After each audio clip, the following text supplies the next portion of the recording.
Hello friends, welcome to the Exams Made Simple. So we are back with the editorial and explained discussion of the Indian Express from 20th January.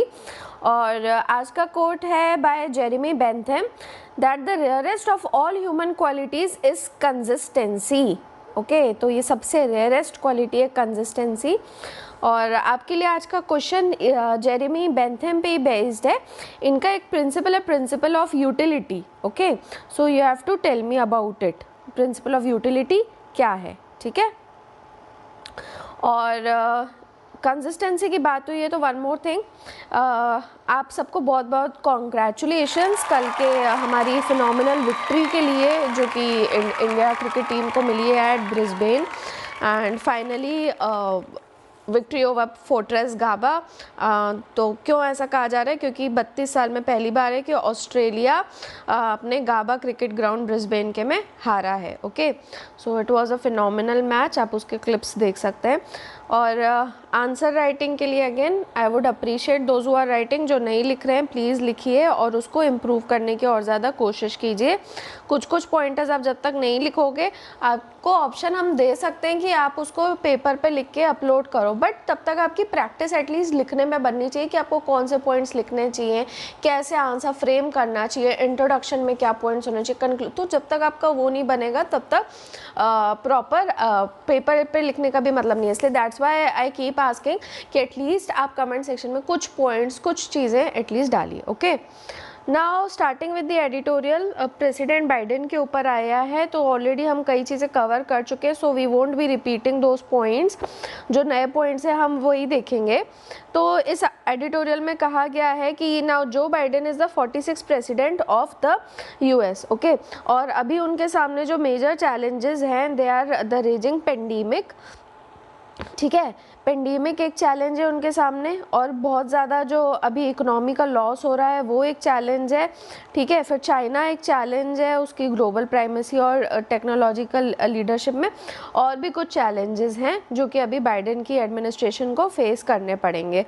Okay, now अब इनको एक और major challenge क्या है कि to meet the aspirations of the progressive democratic base, जिसने मतलब उनको अभी पावर में लेकर आए डेमोक्रेट्स, उनको उनके जो एस्पिरेशंस है उस पर भी मीट करना.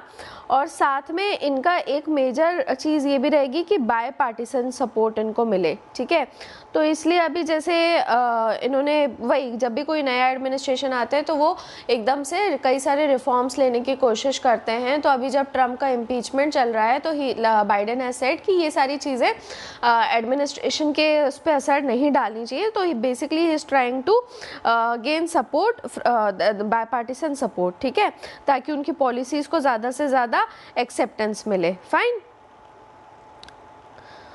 तो ऑलरेडी हम ये बता चुके हैं कि क्या क्या उनके पहले स्टेप्स रहेंगे, जैसे पेरिस क्लाइमेट अकॉर्ड को लेके, और स्टूडेंट स्कॉलरशिप को लेके, इमिग्रेशन को लेके, कोविड को लेके. ठीक है, और अब उनको ये भी देखना है कि इंटरनल फिशर्स और चैलेंजेस हैं उसको भी देखना है, और साथ में ग्लोबली भी जो अपना इन्फ्लुएंस है उसको स्टेबलाइज करना है. ठीक है, और इसका बहुत बड़ा बियरिंग हमारे इंटरेस्ट के ऊपर पड़ेगा, इंडियन इंटरेस्ट के ऊपर. ओके, तो अब इन्होंने कुछ कंट्रीज़ यहाँ पे बेसिकली, ये आर्टिकल अब देखो क्यों इम्पोर्टेंट है, because of the international relations which are discussed here. तो इसमें सबसे पहले अब उन्होंने उठाया है अफ़गानिस्तान को. ठीक है, तो अफ़गानिस्तान में ऑलरेडी ट्रम्प ने अपने ट्रूप्स का विड्रॉल शुरू कर दिया था और 2,500 पे लेकर आ गए थे. लेकिन अभी भी दिक्कत क्या है अफ़गानिस्तान में, that there is a deadlock between the government and Taliban. ठीक है, गवर्नमेंट और तालिबान के बीच में अभी भी डेडलॉक है, और नेगोशिएशंस दोहा में चल रहे हैं, और साथ साथ तालिबान की खुद की जो टेररिस्ट एक्टिविटीज़ है वो भी चल रही हैं. तो बाइडेन ने भी इस चीज़ को सपोर्ट किया है कि हमें ट्रूप्स जो है वहाँ पे अपने विड्रॉ करने चाहिए, और हमारा मिलिट्री फुटप्रिंट जो है अफगानिस्तान में उसको कम करना चाहिए, because of the fatigue which is seen in the US society. उन लोग कब से अपने मतलब लोगों को भेज रहे हैं यहाँ पे फाइट करने के लिए, तो इस फटीग की वजह से इन्होंने ऐसा कहा है. ठीक है, तो ओके, अब ऑथर का कहना है कि जो एडमिनिस्ट्रेशन है, बाइडेन एडमिनिस्ट्रेशन, कि वो अब वो उस चीज़ को एंड्योर करेगी जो उन्होंने डिसाइड किया है, उस चीज़ को एंड्योर करेगी, या सीधे सीधे तालिबान के एनक्रोचमेंट्स को उसमें केव इन कर देगी। ओके, तो ये सबसे पहला इनका टेस्ट रहेगा, और इससे इनका relationship with Pakistan will also be affected. अब वही है कि पाकिस्तान का ही हमने पहले भी बताया था कि it was the one which brought Taliban to the table for negotiation. ठीक है, तो ये बेसिकली रिस्पॉन्सिबल है, और यूएस ये भी देखता आया है कि किस तरीके से रिस्पॉन्स दे रहे हैं टू टेररिज्म एक्टिविटीज़। ठीक है, तो अब ये कैसे रिस्पॉन्स करते हैं, इस अभी भी ये चीज़ डिपेंड करेगी, ठीक है, उनके रिलेशंस के, यानी कि पाकिस्तान अभी भी इस चीज़ को, टेररिज्म वाली चीज़ को ख़त्म करना चाह रहा है, या फिर वही अपना स्ट्रेटिजिक डेप्थ बनाने के लिए, ठीक है, ये सब एक्टिविटीज़ वो अपना डेप्थ बनाने के लिए कर रहा था, कि वो तालिबान का एक तरीके से यूज़ कर रहा था टू डोमिनेट अफ़गानिस्तान। ठीक है, तो अब वो फिर से यही काम करता है, या फिर अपने आप को इस तरीके से दिखाता है कि it is properly giving response to the terrorism activities, और इससे यूएस इंडिया के रिलेशन को भी एक लेवरेज मिल सकती है। ओके, तो उसके बाद में ये हुई अफ़गानिस्तान की बात। उसके बाद में बात आती है चाइना की। तो अभी तक जो था ट्रंप का जो तरीका था वो काफ़ी स्ट्राइडेंट टोन था, काफ़ी स्ट्रिक्ट तरीका था चाइना को लेके सिंस 2017, और इसमें उनको मतलब होल ऑफ गवर्नमेंट अप्रोच, यानी ज़्यादातर गवर्नमेंट भी जो थी वो एक तरीके से एक स्ट्राइडेंट अप्रोच भी रख रही थी, और साथ में एक होल ऑफ सोसाइटी अप्रोच भी थी।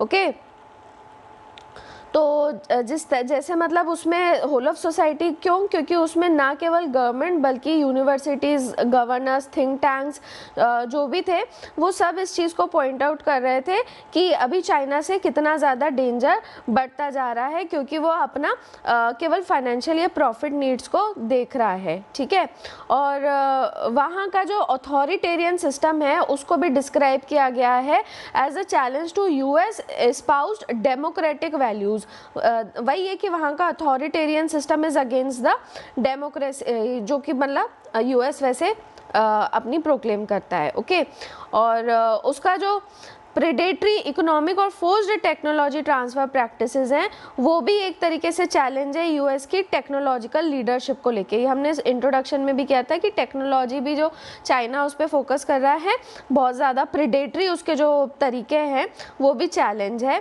और इसके अलावा उसका मिलिट्री, देखो चाइना के आपको सारे वो समझ में आ जाएंगे यहाँ पे कि क्या क्या चैलेंजेस वो दे रहा है। एक तो उसका political system, authoritarian versus democracy, जो कि वाइडली माना जाता है। दूसरा टेक्नोलॉजिकली कि प्रेडेटरी उसके सिस्टम से। तीसरा उसका मिलिट्री असर्शन जो रहता है, जैसे कि साउथ चाइना सी में हो गया या फिर दूसरी जगह पे जब भी एरिया को लेके वो इंडिया के साथ भी आपने देखा ही है कि मिलिट्री असर्शन किस तरीके से करने की कोशिश करता है। So this is also challenge to the rules based international order. तो अब इस चीज़ को लेके कई सारे मेजर्स लिए गए थे, और वही था कि कैसे किया था कि जैसे इनको बिल्कुल पूरी तरीके से डिनाई कर दिया गया था, टेक्नोलॉजी और फाइनेंस एक्सेस नहीं दिया जा रहा था यहाँ की कंपनीज़ को। ठीक है, जो खासकर ऐसी कंपनीज़ जो कि इनकी मिलिट्री से लिंक्ड थी। ठीक है, और वो एक तरीके से इलीगल कंस्ट्रक्शन वगैरह में ऐसे मिलिट्री एक्टिविटीज़ के साथ भी लिंक्ड थी जो कि कंस्ट्रक्शन इलीगल एक्टिविटीज़ में इन्वॉल्व थे, जैसे साउथ चाइना सी में। ठीक है, तो इसमें मतलब इन्होंने एक तो टेक्निकल और टेक्नोलॉजी और फाइनेंस को एक्सेस नहीं दिया। दूसरा फिर इन्होंने क्या किया कि जो चाइनीज़ मीडिया है उसके ऊपर, मीडिया के ऊपर भी इन्होंने कंस्ट्रेंट्स लगाए थे, और साथ में जो कन्फ्यूशियन इंस्टीट्यूट्स हैं यूएस के उनके ऊपर भी कंस्ट्रेंट लगाए थे, और जैसे वहाँ का कॉन्सुलेट वगैरह बंद कर दिया था, और ऑफिशियल्स के ऊपर भी इन्होंने सैंक्शंस लगा दिए थे, ऐसे ऑफिशियल्स के ऊपर जो कि अभी तक हांगकांग के वायलेशंस में इन्वॉल्व थे। ठीक है, तो ये सारे चीज़ें ऑलरेडी ट्रंप एडमिनिस्ट्रेशन के टाइम पे की गई है। ठीक है, आई विल रिपीट, टेक्नोलॉजी और फाइनेंस एक्सेस नहीं देना, मीडिया पे रिस्ट्रेंट, और ऑफिशियल्स वगैरह कॉन्सुलेट पे रिस्ट्रेंट करना। ठीक है, हांगकांग और जिनजियांग के वायलेंस को देखते हुए। ओके, तो अब बाइडेन टीम जो है वो अपने आप को थोड़ा सेम इसी चीज़ पे रहेगी, लेकिन अपने आप को थोड़ा डिफरेंट दिखाने की कोशिश करेगी। इनका रिटोरिक हो सकता है कि कम शार्प हो, लेस प्रोवोकेटिव हो ताइवान को लेके, और वो अपने एलाइज के साथ ज़्यादा कोऑर्डिनेट करने की कोशिश करेंगे, जैसे एग्जाम्पल यूरोप, लेकिन जो सब्सटेंस है वो यही रहेगा, ठीक है। और चाइना जैसे सबको पता है कि शी जिनपिंग के अंडर काफ़ी ज़्यादा अथॉरिटेरियन हो गया है, ठीक है। तो अब ये भी है कि जिस तरीके से हम चाइना मतलब यूएस जिस तरीके से चाइना की चीज़ से डील करेगा, उसी से उसको फिर से बायपार्टिसन सपोर्ट जो है वो मिल सकता है इकोनॉमिक इंफ्रास्ट्रक्चर और कंपटीशन पॉलिसीज़ को लेके। अब ये चाइना की बात हुई, अगर इंडिया की बात करें तो इंडिया के केस में तो रिलेशंस हमारे एकदम ट्रैक पर ही हैं और बाइडेन कंटिन्यूसली सपोर्टिव रहा है, और कई बार उन्होंने कहा है कि इंडिया के ऊपर जो सैंक्शंस हैं उनको हटा दिया जाए। और ही ऑल्सो पायलटेड द 2008 का जो हमारा सिविल न्यूक्लियर कोऑपरेशन अग्रीमेंट हुआ था, उसको उन्होंने पायलट किया था, और उन्होंने ये भी कहा है कि ये रिलेशनशिप जो है इंडिया के साथ में it would be a defining partnership of the 20th century. अब जो यूएस के चॉइसेस रहेंगे रशिया और ईरान को लेके, इस चीज़ का भी हमारे ऊपर बहुत ज़्यादा इम्पैक्ट पड़ेगा। अब बेसिकली इस आर्टिकल का, इस एडिटोरियल का मतलब समझिए, यूएस के इंटरेस्ट को हम डिफाइन कर रहे हैं in other countries like Afghanistan, Pakistan, China, और वो हम डिस्कस कर रहे हैं विथ रिस्पेक्ट टू इंडिया कि इंडिया के ऊपर इस चीज़ का क्या असर पड़ेगा यूएस के दूसरी कंट्रीज़ के रिलेशन से। तो अब वही बात है कि रशिया के साथ में भी जो रशिया के ऊपर काटसा सैंक्शंस हैं, और इसके अलावा ईरान के ऊपर जो सैंक्शंस हैं, ठीक है, और ईरान के साथ में JCPOA जो अग्रीमेंट किया हुआ है, इन सब के ऊपर वो कैसे डील करते हैं, इसका भी पूरा बियरिंग इंडिया के ऊपर आएगा, ठीक है। And one more question for you have to give me the full forms and relevance of these two agreements, CAATSA and JCPOA, okay. तो वही है कि अब उनका किस तरीके से इंटरेस्ट है उसी चीज़ पे ये डिपेंड करेगा। और ये भी एक माना जा रहा है कि इस एडमिनिस्ट्रेशन का जो इंडिया के साथ में रिलेशन है वो वही है, बाय पार्टी सपोर्ट उसको वहाँ पे भी मिलेगा, because this trend has been initiated by Bill Clinton since 2000। देखो कल जो आपको क्वेश्चन पूछा था यूएस इंडिया के रिलेशन के बारे में, वो फॉरेन पॉलिसीज़ को लेकर ही पूछा गया था, ठीक है। तो बिल क्लिंटन के टाइम से हमारे यहाँ पे किस तरीके से चेंजेस हो रहे हैं, तो आपको ये सारी चीज़ें भी देखनी थी, ठीक है। उसके बाद में कई सारे डिफरेंसेस लेकिन अभी भी आएंगे इंडिया के रिलेशनशिप को लेकर, इंडिया यूएस की रिलेशनशिप के ऊपर, जैसे कि ह्यूमन राइट्स और क्लाइमेट चेंज का है, तो इसके लिए स्ट्रेटेजिकली इसको बोथ एंड से डील करना ज़रूरी है, okay. So this was an important editorial, और इसके जो व्यूज़ थे वो खासकर former Indian ambassador to US के थे, that is why it is important. Saving the republic, तो बेसिकली ये एक्चुअली में रिलीजियस टाइप का आर्टिकल है और पॉलिटिकल टाइप का है, by general secretary of CPI, so we won't deal with this. Coming to the ideas page, know thy neighbour, तो I don't know आप में से कितने लोगों ने ये न्यूज़ एनालिसिस सुना था of 13 January of Indian express, जहाँ पे हमने सुजान आर चिनॉय का एक एडिटोरियल डिस्कस किया था, जहाँ पे उन्होंने हेनरी किसिंगर को थोड़ा सा उसमें टारगेट किया था, और ये आया था under the title a history fact check for China, ठीक है। और वहाँ पे हेनरी किसिंगर ने एक्चुअली में एक वॉल्यूम को रेफरेंस लिया था ऑन चाइना, 2011 का है, तो चिनॉय ने बेसिकली उसी को टारगेट किया था of the Mao Zedong's assertion that China और इंडिया ने 1.5 वॉर्स लड़े हैं सेंचुरीज अगो। तो बेसिकली उस आर्टिकल में चिनॉय ने ये कहा था कि किसिंगर को बिल्कुल नॉलेज नहीं थी इंडियन हिस्ट्री की, और इनसफिशेंट स्कॉलरशिप थी ऑन एंशंट इंडिया। तो अब यहाँ पे ऑथर्स का ये कहना है कि this lands a hollow blow, इसलिए नहीं कि Kissinger was ill inform, but जो चिनॉय के उसमें पॉइंट्स थे दैट शो कि वो भी एक तरीके से हॉलो थे, ठीक है। फॉर एग्जाम्पल इन्होंने यहाँ पे रेफरेंस दिया है वांग जुआन्स का, तो उन्होंने बताया था चिनॉय ने कि जो टैंग एमिसरी था उसको जब यहाँ से हटाया गया था, वापस भेजा गया था, तो उन्होंने फिर मतलब एक तरीके से इंसल्ट की हुई थी, तो उन्होंने फिर वहाँ पे जाके बॉर्डर पे लोकल विलेजेस जो थे उनके ऊपर अटैक किया था, ठीक है। तो वो बहुत माइन्यूट स्केल का था, ऐसा चिनॉय ने कहा था। तो यहाँ पे ऑथर्स का कहना है कि ये 648 AD में हुआ था और ये कोई छोटे स्केल का या कम सिग्निफिकेंस का नहीं था, rather it was a significant event, जिसकी वजह से फिर बाद में जो इंडियन ऑफिशियल या रूलर था उसका एब्डिकेशन पनिशमेंट भी हुआ था, ओके, जिसने ये मिलिट्री कन्फ्रंटेशन शुरू किया था। तो इसमें मतलब ये रेफरेंस अभी इस आर्टिकल का दे रहे हैं, लेकिन ये से एक बड़ी चीज़ आपको बताना चाह रहे हैं कि हमारे यहाँ पे जो हम पॉलिसीज़ वगैरह बनाते हैं तो उसकी प्रॉपरली बैकग्राउंड स्टडी वगैरह नहीं होती है, हिस्ट्री किस तरीके से चली आ रही है, इंटरनेशनल रिलेशंस की, जब उनके बारे में हमको सही जानकारी नहीं है तो हम सही पॉलिसी कैसे बना सकते हैं, okay. So we don't have such scholars, ठीक है। तो इसका इन्होंने एक एग्जांपल दिया है कि अगर आप एक डी देवहूतीज की अगर आप किताब देखो, हर्षा अ पॉलिटिकल हिस्ट्री, तो उसमें आपको इस तरीके के मटेरियल मिल सकता है और आपको समझ में आएगा कि इस कितना वैल्यूएबल ऐसा मटेरियल होता है to address the questions on which Indian sources are silent, ठीक है। तो जैसे इंडियन रिकॉर्ड्स में कोई भी मेंशन नहीं है वांग जुआन्स या फिर जुआनजैंग का, ठीक है, बस हर्षा पीरियड में दे दिया है ह्यूनसेंग या जुआनजैंग जिनको कहा जाता है, और लेकिन दूसरे चाइनीज़ और इंडियन मॉन्क्स का रेफरेंस नहीं है, ठीक है। तो ये इस तरीके के जब आपको रिकॉर्ड्स पढ़ने होते हैं तो it required significant linguistic and methodological training. इसका आपको दूसरा यूज़ कैसे आ सकता है कि जब एजुकेशन वगैरह का आपसे क्वेश्चन पूछा जाता है पेपर 2 में, आप वहाँ पे भी दे सकते हो कि हमारा प्रॉपर हिस्टोरिकल सोर्सेज ना होने की वजह से, ऐसे स्कॉलर्स ना होने की वजह से हम प्रॉपरली इंटरप्रेट नहीं कर पाते इंडियन हिस्ट्री को, डोमेस्टिकली भी जो आज तक है और फॉरेन रिलेशंस के भी टर्म्स में, ओके।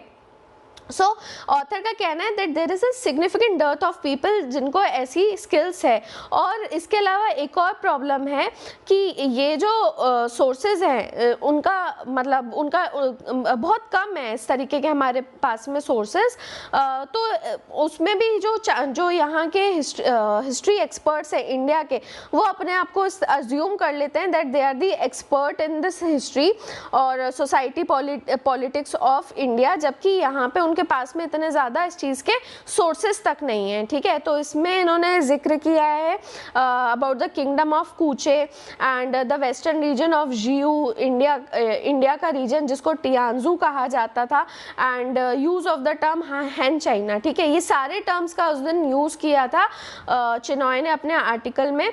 तो ये सारी चीज़ें ऑथर का कहना है कि इग्नोरेंस ही दिखाता है हम चाइनीज़ हिस्ट्री और उसके सोर्सेस को लेके, ओके।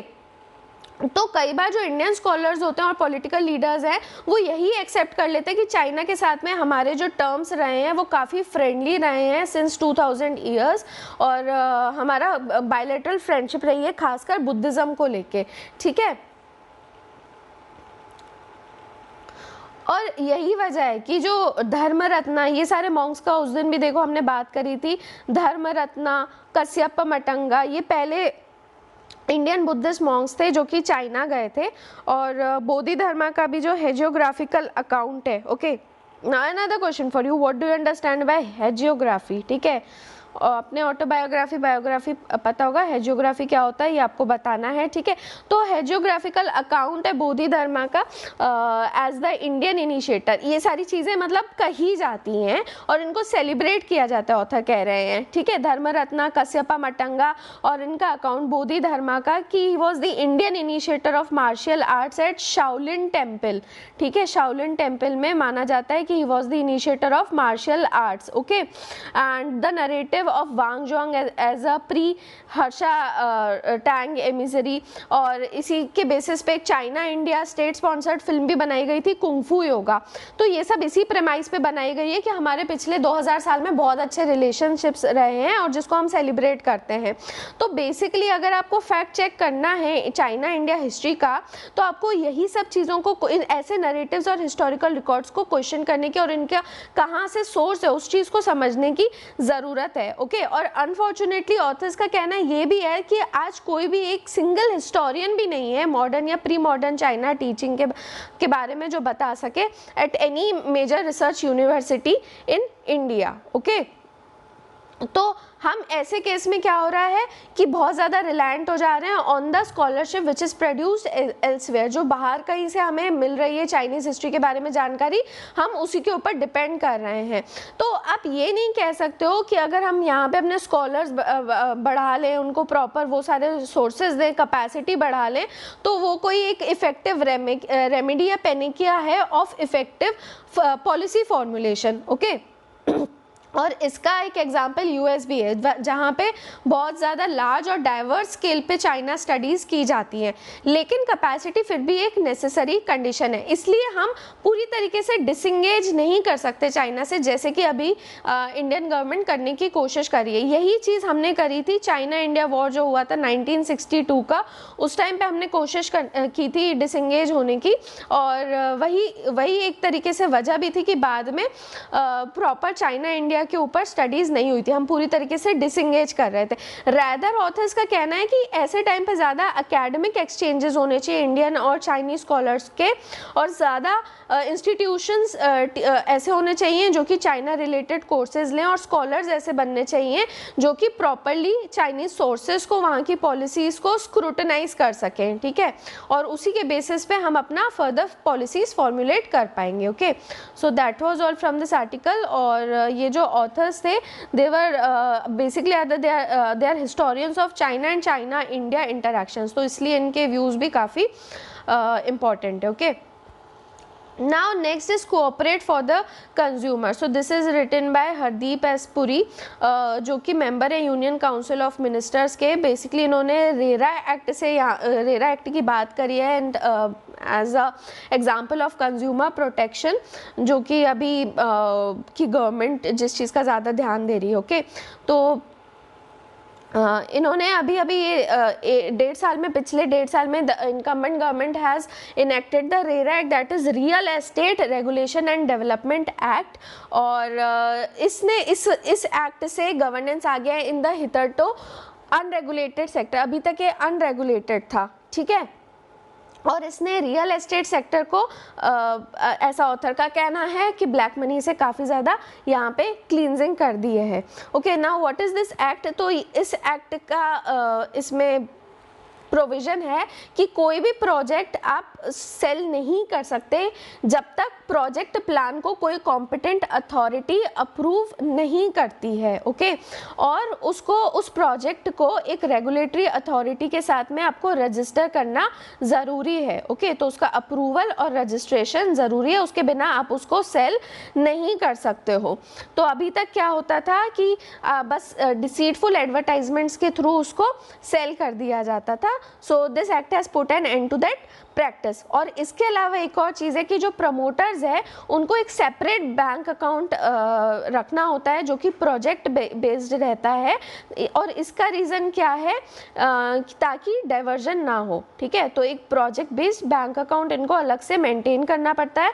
दूसरा प्रोविज़न है कि जो यूनिट साइजेस का डिस्क्लोजर है based on the carpet area, वो भी आपको डिस्क्लोज करना ज़रूरी है। तो इसकी वजह से भी अभी तक कई सारी अनफेयर ट्रेड प्रैक्टिसेस हो रही थी। ओके, और इसके अलावा एक और प्रोविज़न है कि इक्वल रेट ऑफ इंटरेस्ट पे किया जाना चाहिए बाय द प्रमोटर और द बायर। ठीक है, तो वही है कि इक्विटी को लेकर आने के लिए इस तरीके का है।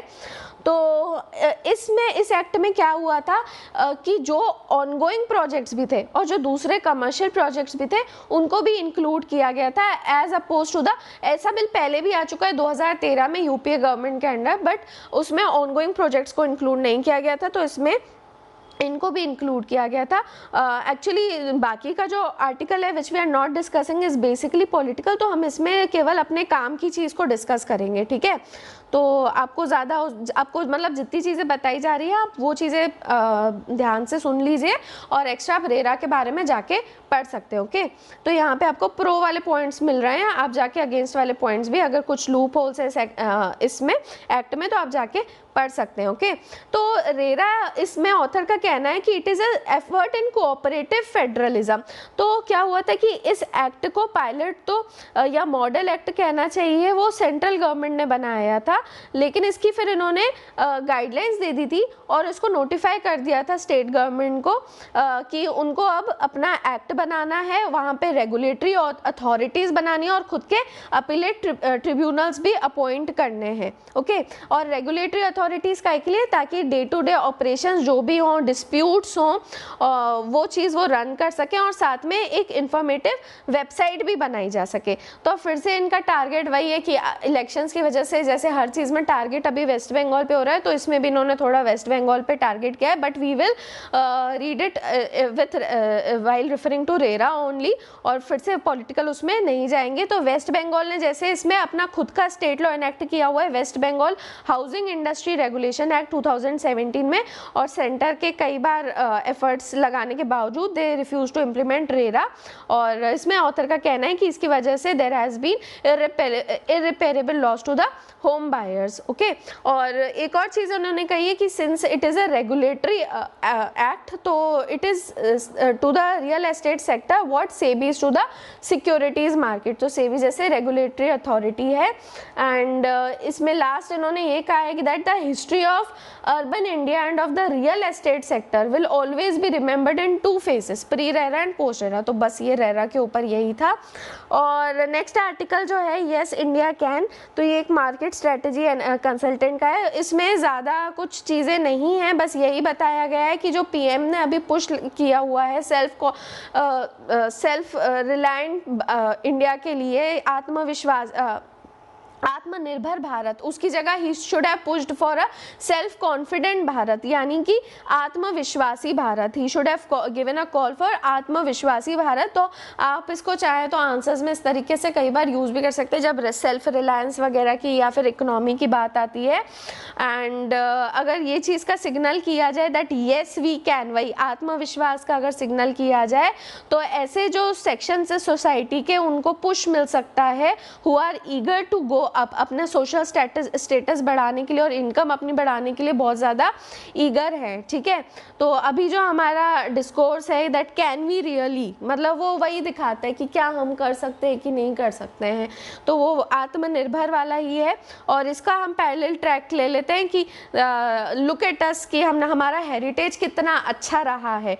ठीक है, तो वो हेरिटेज को अभी हमको नहीं देखना है, हमको अपना कॉन्फिडेंस, आत्मविश्वास बिल्ड करना है, उसी पे बेस्ड है। We won't discuss the article much, बस आप ये आत्मविश्वास वाला जो फ्रेज है चाहे तो कहीं पे यूज कर सकते हैं, इसलिए ये डिस्कस किया गया था। Next move on to the explain section, big tech's power to fire. Okay, again जो सोशल प्लेटफॉर्म्स है, जैसे अभी डोनाल्ड ट्रम्प के अकाउंट्स को डी प्लेटफॉर्म कर दिया था ट्विटर और फेसबुक ने, तो इसमें भी कुछ चीज़ें तो हम डिस्कस कर चुके हैं, जो कर चुके हैं वो हम डिस्कस फिर से नहीं करेंगे, बचे हुए पॉइंट्स ही हम इसमें कवर करेंगे। ओके, तो अभी दिक्कत की क्या बात है कि ये प्लेटफॉर्म्स के लिए भी बोल लो या फिर गवर्नमेंट के लिए भी बोल लो, तो mainly it is keeping a balance between regulation of fake news, जो हेट कंटेंट और फेक न्यूज़ आ रही है उसके बीच में, और फ्री स्पीच के बीच में एक बैलेंस बनाना बहुत ही सब्जेक्टिव हो गया है और वो बहुत ही टफ हो गया है। और मतलब this is against to the censorship, आप कंप्लीटली सेंसर भी नहीं कर सकते हो, आपको दोनों चीज़ों के बीच में बैलेंस बनाना ज़रूरी है। ठीक है, तो अभी एक तरफ तो ये कहा जा रहा है कि ये जो ट्रम्प के अकाउंट को सस्पेंड किया है सोशल मीडिया कंपनीज़ ने, ये बिल्कुल सही है, और दूसरी जगह ये भी एक रियलाइजेशन हो रहा है कि इन प्लेटफॉर्म्स के पास में अभी कितना इनॉर्मस पावर आ गया है कि वो पब्लिक डिस्कोर्स को अपने हिसाब से मॉडिफाई कर पा रहे हैं, और इस वजह से उनका इम्पैक्ट जो है डेमोक्रेसी पे बढ़ता जा रहा है। ओके, तो वही है कि यूरोपियन यूनियन के जो लीडर्स हैं उन्होंने मतलब सबसे पहला रोल निभाया है, लीडिंग रोल निभाया इन रेगुलेटिंग द टेक जायंट्स। ठीक है, उनके ऊपर इन्वेस्टिगेशन लगा के, फाइन लगा के, लेजिस्लेशन लगा के। ठीक है, ये चीज़ हमने अभी 1-2 दिन पहले भी एक एडिटोरियल में ये डिस्कस की थी कि केवल एक यूरोपियन यूनियन के जो कस्टमर्स हैं उनके पास में इस चीज़ का पावर है कि वो अपने प्राइवेसी कंटेंट को, अपने डेटा को जो है वो कंट्रोल कर सकते हैं। जब व्हाट्सएप प्राइवेसी वाले डेटा की बात आ रही थी, तो उस टाइम पे हमने यही चीज़ डिस्कस करी थी, केवल वहाँ के कस्टमर्स के पास पावर है और हमारे पास मतलब ऑल ओवर वर्ल्ड और किसी कंट्री दूसरी और कंट्रीज़ या दूसरे और ग्रुप ऑफ कंट्रीज़ में ये चीज़ का पावर नहीं है वहाँ के लोगों के पास में, ठीक है। तो एक तरफ तो इन्होंने ऐसा लीडिंग रोल प्ले किया और दूसरी तरफ यूरोपियन यूनियन के ही लीडर्स जो है they are the first ones जिन्होंने क्रिटिसाइज़ किया है ट्रम्प को जो अभी डीप्लेटफॉर्म किया गया उसको लेके, ठीक है। तो फिर से अभी यही सवाल आ गया है कि बिग टेक कंपनी जो हैं उनको किस तरीके से रेगुलेट किया जाए, और उनका भी मतलब अचानक से रिवर्सल हुआ था टेक कंपनीज़ का जब ट्रम्प को लेके, और अभी तक वो उसको बिल्कुल सपोर्ट कर रहे थे और 4 साल से वो जो भी इस तरीके के स्पीचेस दे रहे थे। तो बेसिकली ये माना जा रहा था कि सोशल मीडिया प्लेटफॉर्म्स और ट्रम्प का एक सिम्बायोटिक एसोसिएशन है, क्योंकि जो उनकी स्पीचेस वगैरह थी वो कहीं ना कहीं ऐसे प्लेटफॉर्म्स को एक अश्योर्ड ट्रैफिक दे रही थी, ठीक है। मतलब एक तरीके से जिसको टीआरपी वगैरह भी कहते हैं ना, तो वही चीज़ उनको एक अश्योर्ड ट्रैफिक दे रही थी। लोग ज़्यादा ये सारी चीज़ें देख रहे थे जब वो इस तरीके की स्पीचेस दे रहे थे। तो अभी जो इन्होंने बैन किया है ट्विटर और प्लेटफॉर्म ने, तो ये एक रिस्पॉन्स है कि जो पूरा अचानक से ये कॉल आ रहा था कि प्रेसिडेंट कंटिन्यूसली लाई कर रहा है, ट्रम्प लाई कर रहा है और हेट्रेड बढ़ा रहा है प्लेटफॉर्म्स पे, तो उसकी वजह से कोर्सिव एक्शन लिया जाना चाहिए। तो उसी को रिस्पॉन्ड करते हुए इन्होंने ये स्टेप उठाया है। और इससे भी बड़ा कंसर्न जो था वो ये था कि उन्होंने पार्लर, जो कि right wing social networking alternative था ट्विटर का, उसको किस तरीके से डीप्लेटफॉर्म कर दिया। तो जो अमेजन वेब सर्विसेज है, क्लाउड होस्टिंग सर्विस है अमेजन की, उसने भी हटा दिया और एप्पल और गूगल ने भी अपने ऐप स्टोर से हटा दिया है, ओके। तो ये चीज़ भी दिखाता है कि कितना इनॉर्मस पावर है अमेजन जैसी कंपनीज़ के पास में, जो कि वेब इंफ्रास्ट्रक्चर सर्विस प्रोवाइडर है। अब वो भी ये डिसाइड करते हैं कि कौन सी कंपनी लाइव रहेगी या नहीं रहेगी, ओके। तो AWS अमेजन वेब सर्विसेज का इसमें बताया है कि 45% ऑफ द क्लाउड इंफ्रास्ट्रक्चर वो अकेले ही कंट्रोल करता है, ओके। तो सबसे बड़ी प्रॉब्लम अब जो ये कंपनीज रख रही हैं वो ये है कि इसमें काफ़ी इनकन्सिस्टेंसी इन्वॉल्व है, ओके।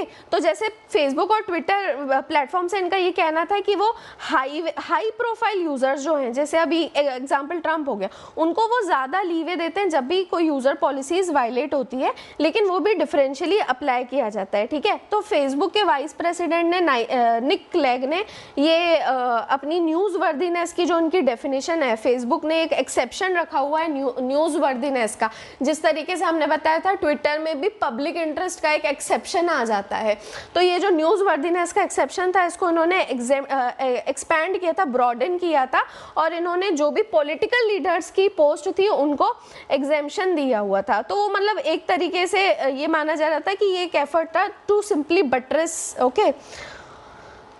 और इसमें भी सारे उनको नहीं दिया था। अब मार्च 2020 में फेसबुक और ट्विटर ने कुछ पोस्ट डिलीट कर दी थी ब्राज़ील और वेनेजुएला के जो प्रेसिडेंट हैं उनकी, ये कहते हुए कि वो कोविड-19 के बारे में मिस इन्फॉर्मेशन दे रहे हैं, ओके।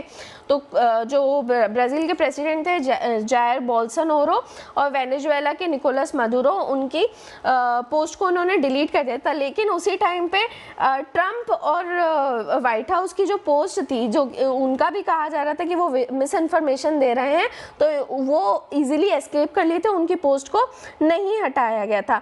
तो मतलब मई 2020 तक, जब तक ब्लैक लाइव्स मैटर का प्रोटेस्ट का सामने नहीं आया था, तब तक ट्विटर ने ये भी नहीं कहा था कि ट्रम्प की जो पोस्ट हैं दे आर ग्लोरीफाइंग वायलेंस। ये तो ब्लैक लाइव्स मैटर के टाइम पे उनका एक ट्वीट आया था, when the looting starts the shooting starts, ठीक है। तो वही कि ब्लैक पीपल जो प्रोटेस्ट कर रहे थे बेसिकली उनके लिए कहा था दैट द शूटिंग स्टार्ट्स, तो उनको टारगेट करो, ठीक है।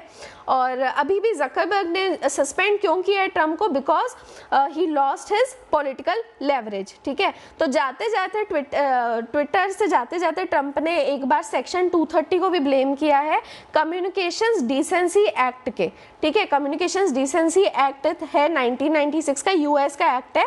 तो वही है कि सोशल मीडिया को जब आप वो कोट वगैरह कर रहे हो तो उसमें आप ये एग्जाम्पल दे सकते हो। तो इसमें इंटरनेट प्लेटफॉर्म्स को अलाउ किया गया है कि वो थर्ड पार्टी का जो कंटेंट है उसको मॉडरेट कर सकते हैं और वो लीगली लायबल नहीं रहेंगे इस चीज़ के लिए। तो ये प्रेसिडेंट का कहना, ट्रम्प का कहना था कि ये आप एक तरीके से फ्री स्पीच को बैन कर रहे हो। और बाइडेन ने भी अभी जो ओथ ली उसमें उन्होंने यही कहा है कि वो सेक्शन 230 को रिपील करेंगे ताकि फेक न्यूज़ का स्प्रेड ना हो और मॉडरेशन बढ़े। अभी तक सेल्फ सर्टिफिकेशन चल रहा था, तो जैसे फेसबुक और ट्विटर थे वो खुद के एम्प्लॉयज़ और खुद की कमिटी का ही कॉन्स्टिट्यूशन कर रहे थे ऐसे कंटेंट को देखने के लिए, ओके।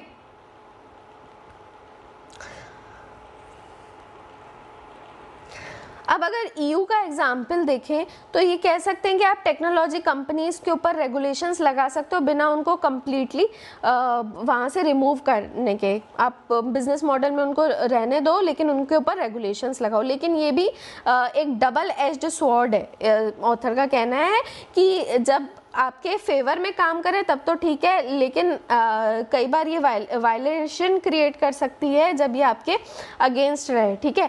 तो अब देखो जैसे 2018 मई में क्या हुआ था कि ट्रम्प ने अपने कई सारे फॉलोअर्स को ब्लॉक कर दिया था अपने ट्विटर हैंडल से, क्योंकि उन्होंने बहुत ज़्यादा क्रिटिकल रिप्लाईज दिए थे उनके किसी पोस्ट पे। तो उनके जो फॉलोअर्स थे उन्होंने इस चीज़ को सू किया था कोर्ट में, और ये कहते हुए कि वो कई बार ऑफिशियल अनाउंसमेंट करते हैं जिसका हमको जो चीज़ें जानने का हमको अधिकार है, और जो भी कमेंट पब्लिक अफेयर्स पे आते हैं। तो इस वजह से फिर उन्होंने कोर्ट ने ये कहा था कि आप उनको अनब्लॉक करो। तो अब जो उस तरीके से काम किया वो अब यहाँ पे रिवर्स वे में भी काम करना चाहिए कि एक टेक कंपनी के पास में ये पावर नहीं होना चाहिए कि वो सिटिंग प्रेसिडेंट को पूरी तरीके से शट आउट कर दे, ओके। तो एक ये बड़ा सवाल भी आया है कि क्या डिजिटल प्लेटफॉर्म्स न्यूट्रल आर्बिटर्स रहे हैं? नहीं, वो भी नहीं रहे हैं, और क्योंकि वो फॉर प्रॉफिट कॉरपोरेशन है बेसिकली। तो वही है कि जब उनके फेवर की बात होगी तो वो उस तरीके से एक्ट करेंगे। तो उन्होंने अपने पावर्स को आर्बिट्रली यूज़ किया हुआ है। जैसे उन्होंने बार बार विकीलीक्स के प्लेटफॉर्म को भी ब्लॉक किया है कि वो डोनेशंस नहीं ले सकते हैं पेपल वगैरह से। और 2010 में देखो इसका मतलब अगेंस्ट वाले ये आ रहे हैं कि सोशल मीडिया प्लेटफॉर्म्स अगेंस्ट में कैसे, मतलब सोसाइटी के अगेंस्ट भी कैसे जाते हैं अपने प्रॉफिट के लिए केवल। 2010 में एक DNA सीक्वेंसिंग कंपनी जो थी कंप्लीट जीनोमिक्स, उसने भी ये कहा था कि अमेजन वेब सर्विसेज ने पूरी तरीके से सर्विसेज इंटरप्ट कर दी है जिसके ऊपर हम रिलाय कर रहे थे अपने फिनिश जीनोमिक डेटा को डिलीवर करने के लिए। तो इससे हमारे कस्टमर्स को डेटा जो है वो टाइम पे नहीं पहुंच पा रहा है, और ऐसा ही क्लेम जिंगा ने अपने IPO रिलीज करते टाइम पे किया था, okay. So that was all from the editorial and explain section. I hope आपको अच्छा लगा होगा। And there is no mains answer writing question for today, लेकिन जो क्वेश्चंस आपसे पूछे गए try attempting them, and please share our videos, please like them, and if you haven't subscribe to the channel आप सब्सक्राइब करें। And that is all for the day friends, have a nice day.